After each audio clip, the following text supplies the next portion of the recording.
안녕하세요. 베트잉글리시의 하늘의 원장입니다. 오늘은 조동사에 대해서 공부해 보도록 하겠습니다. 먼저 조동사라고 하는 개념 먼저 가볼게요. 조자라고 하는 거는 돕는다 라는 의미가 됩니다. 협조한다, 조력자 이렇게 할 때 조자거든요. 얘는 누구를 도와주는 거냐면요. 동사를 도와주는 건데 동사의 의미를 도와준다. 의미를 추가해 줄 때 쓰는 것이 바로 조동사라는 개념입니다. 조동사는요, 어떤 뜻을 추가하게 되는지를 아는 게 굉장히 중요한데요. 먼저 can부터 가보면요. can은 할 수 있다라는 능력의 의미, 해도 된다라는 허가의 의미, 그 다음에 강한 부정적인 추측의 의미, 그 다음에 과거에 할 수 있었다라고 하는 능력의 의미, 그리고 정중한 요청을 가리키는 표현으로 여러분이 이해할 수 있겠습니다. 먼저 현재형과 과거형으로 나눠볼 수 있을 텐데요. 현재형인 경우에는 먼저 여러분 잘 알고 있는 뜻, 할 수 있다 이런 의미죠. 중요한 건 그럴 때 be able to랑 같은 의미라는 걸 기억하시면 되겠고요. 그런데 만약에 미래를 나타내고 싶어요. 그래서 미래를 나타내는 will을 적었는데 그런데 미래에 할 수 있을 것이다 라고 하는 능력, 그러니까 미래의 일과 할 수 있다는 능력을 동시에 말하고 싶다면 미래는 will이고 능력은 can이잖아요. 그런데 will과 can을 이렇게 연이어 쓸 수가 없기 때문에 그래서 반드시 can 대신에 be able to를 쓰면 된다. 이렇게 기억하시면 되겠고요. 자, 허가는요. 해도 되겠느냐라고 하는 허락을 구할 때 쓰는 표현입니다. 그래서 Can I borrow your notebook for a day? 너의 공책을 하루 동안 빌릴 수 있을까? 라고 하면서 허락을 구하는 표현일 때 역시 can을 쓸 수 있다는 거고요. 그 다음에 특히 이제 can't의 형태가 됐을 때요. 할 수 없다라는 의미도 있겠지만 뭐뭐 일리가 없다라고 하는 추측의 의미일 때도 있습니다. 그래서 that can be Ruby. 걔가 루비일 리가 없다라고 하면서 걔가 지금 LA에 있어 라고 말하고 있는 거잖아요. 그럴 때 추측의 의미가 되겠고요. 그 다음에 could가 능력인데 can의 과거형으로 이해한다면 여러분 좀 더 쉽게 갈 수 있겠죠. 그래서 과거에 할 수 있었다 이렇게 해석하면 되겠고요. 그런데 이 조동사의 과거형이 좀 더 공손하면서 간접적인 의미를 추가하기도 합니다. 그래서 could you 이렇게 됐으면 너 과거에 할 수 있었니? 라는 의미보다는 지금 현재 좀 더 공손하게 말하기 위해서 좀 기다려 주시겠어요? 약간 이런 느낌으로 이해하면 되겠습니다. 만약에 can을 쓰게 되면 역시 같은 의미인데 can은 기다릴 수 있니? 약간 이런 느낌? coul드는 기다려주시겠어요? 이런 뉘앙스로 달라지게 됩니다.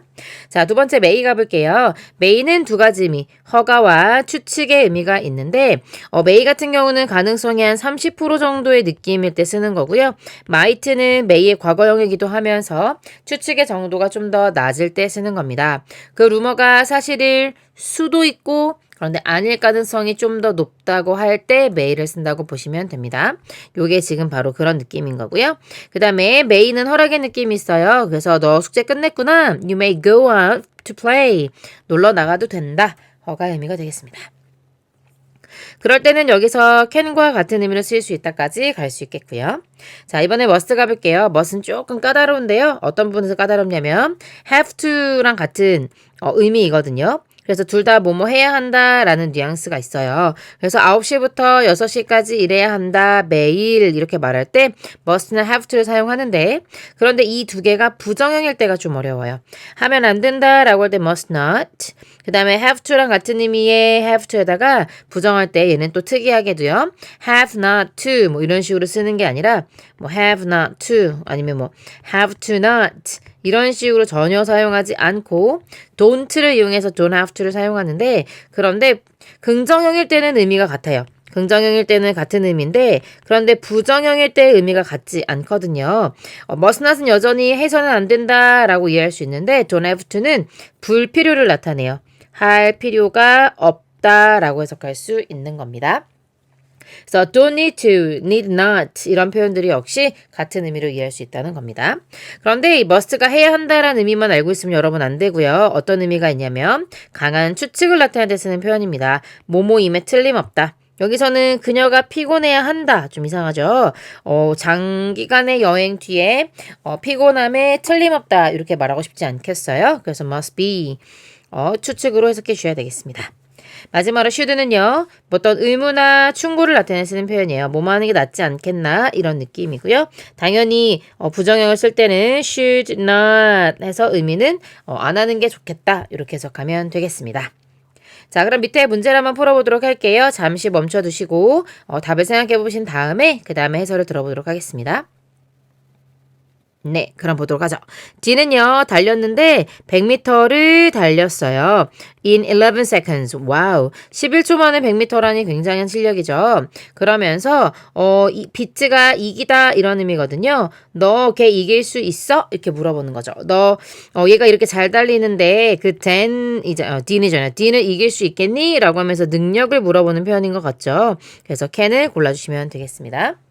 Emily lives in a big house. 굉장히 큰 집에 산대요. 굉장히 큰 집에 산다는 걸로 봤을 때 우리가 미루어 짐작컨대 그가 굉장히 부자라는 거를 추측할 수 있겠죠. 그래서 강한 추측을 나타내는 A번을 가리키면 되죠. 캔낫도 추측을 나타내긴 하는데요. 얘는 뭐뭐 일리가 없다. 저렇게 큰 집에 사는데 부자일 리가 없다? 좀 해서 어색하죠? 그래서 B번 틀렸습니다. 너 머리가 굉장히 길다. 너무 길다. 그런데 너무라고 하는 표현 자체가요. 굉장히 부정적인 뉘앙스를 주거든요. 그러면 어떻게 충고하고 있는 것 같아요? 머리를 좀 자르는 게 좋겠다. 라고 하는 충고의 표현인 C번을 골라주시면 되겠습니다.